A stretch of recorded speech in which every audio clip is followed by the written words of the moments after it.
Jesus wept. We all know this is the shortest verse in the Bible. Just 2 words.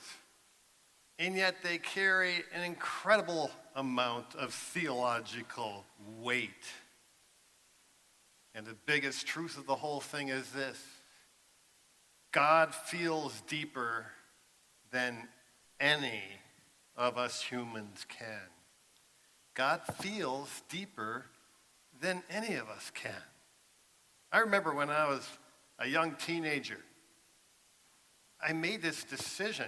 I don't know how or why I made it, but I made a decision that I wasn't going to cry anymore. So I just stuffed it in. I taught myself not to feel. Since then, very terrible things and difficult things have happened to me, just like they have happened to you. Maybe as I get older, I think maybe it's easier to feel than to have tears, but I'm not so sure. We all protect ourselves from feeling, but you know something? God feels it all.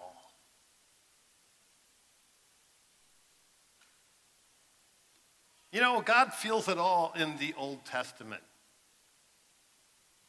Back in Genesis chapter 6, verses 5 through 12, we see one of the earliest revelations of God. And it depicts God as a feeling God. Let me read this. The Lord saw that the wickedness of man was great in the earth, and that every imagination of the thoughts of his heart was only evil continually. And the Lord was sorry that he had made man on the earth, and it grieved him to his heart. So the Lord said, I will blot out man whom I have created from the face of the earth, man and beast and creeping things and birds of the air, for I am sorry that I have made them. But Noah found favor in the eyes of the Lord. Now the earth was corrupt in God's sight, and the earth was filled with violence. And God saw the earth, and behold, it was corrupt. At the beginning of that phrase is the Hebrew word vayar, and God saw. At the end of that phrase, vayar, God saw. The last time that God looked at the earth and saw was where? It was in Genesis chapter 1.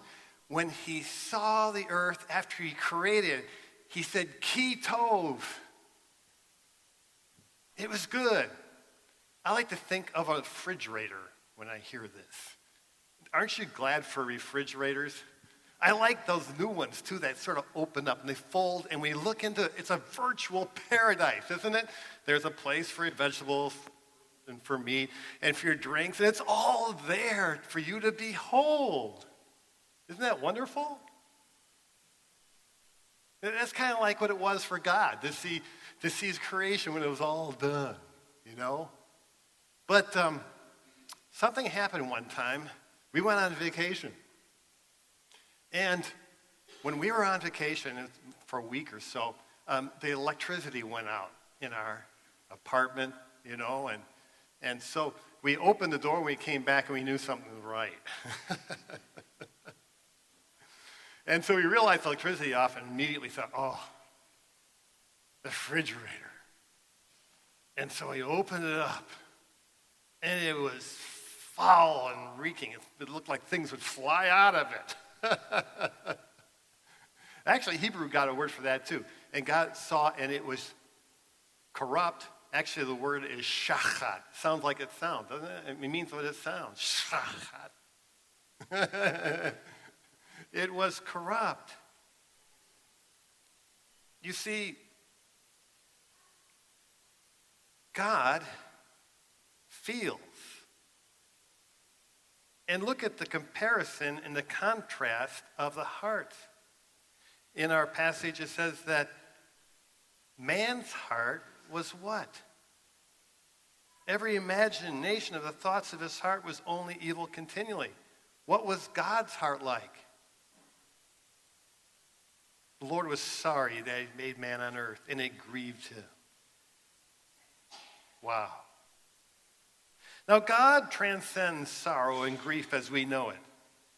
Whatever God feels, it's far pure, sublime, deeper, powerful, and real. God cannot be incapacitated with grief like we can, because that would be a weakness. He wouldn't be all powerful, would he?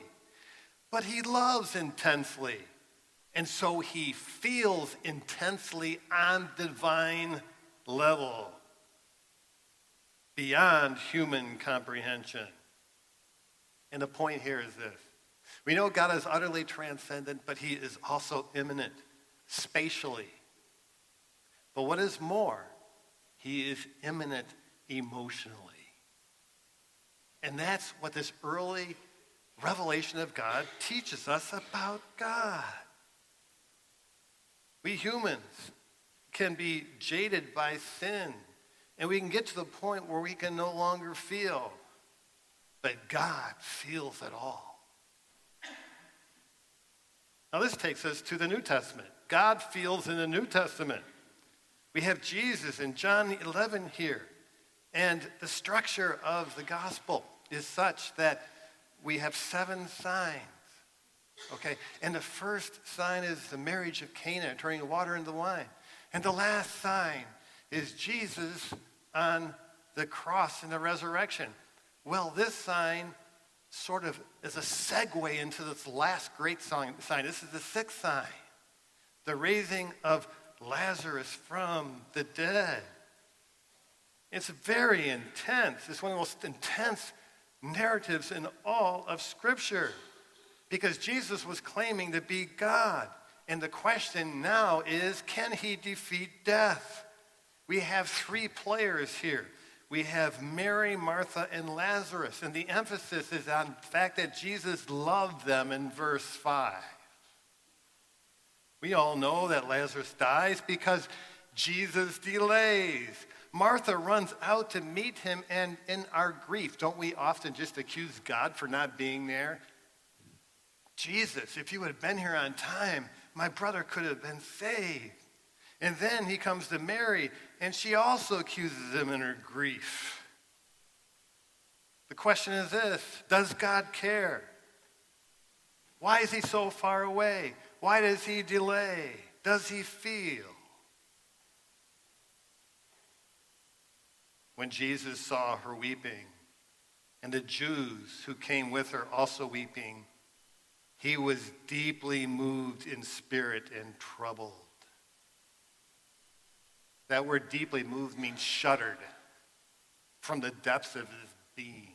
And he wasn't shuddering because of the fact that Lazarus died. It's because he beheld this scene of grief all around him. And at that moment, he was feeling all of human grief. And it made him shudder to the very depths of his being. He shuddered again in verse 38. Was it out of weakness? Because that some of the Jews thought, well, but some of them said, could not he open the eyes of the blind, have kept his man from dying?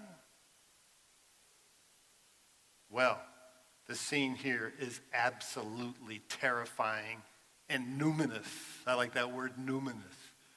Jesus tells the people to take the stone away. And he says, Lazarus, come forth. And the dead man emerges out of the tomb all wrapped up in his grave clothes. Wow, that's terrifying. If something like that happened over at Haight, people would be running out the doors and jumping out the window. Utterly terrifying. Jesus is absolutely all-powerful and in control, but at the same time, he feels it all. And my last point is this: do we feel with God?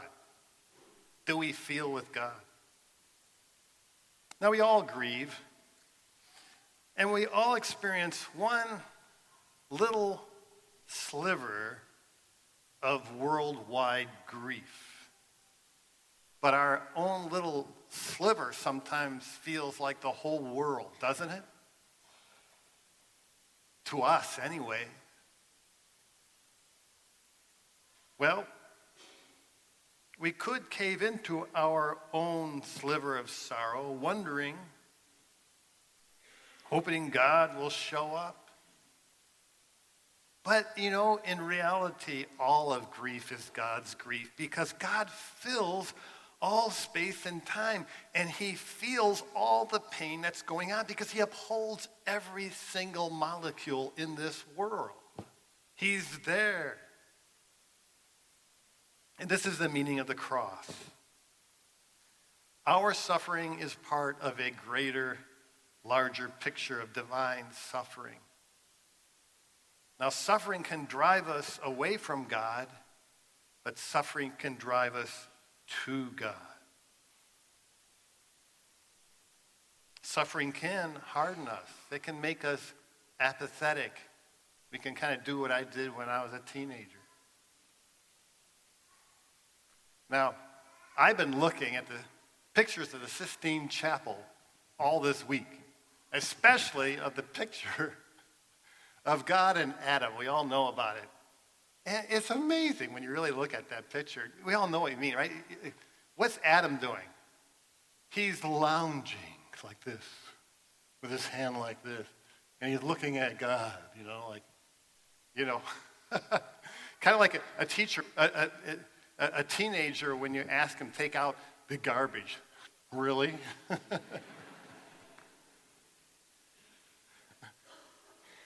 And there's God on the other side. It's amazing. He's flying. His hair is way back like that. He's flying to Adam.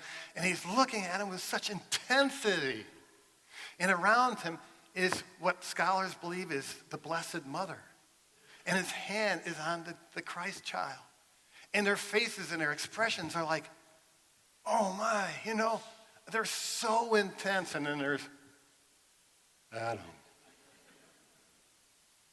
And something, if you look at the hands, all Adam has to do is just lift up his index finger to touch God, but you wonder whether he's even going to do that or not.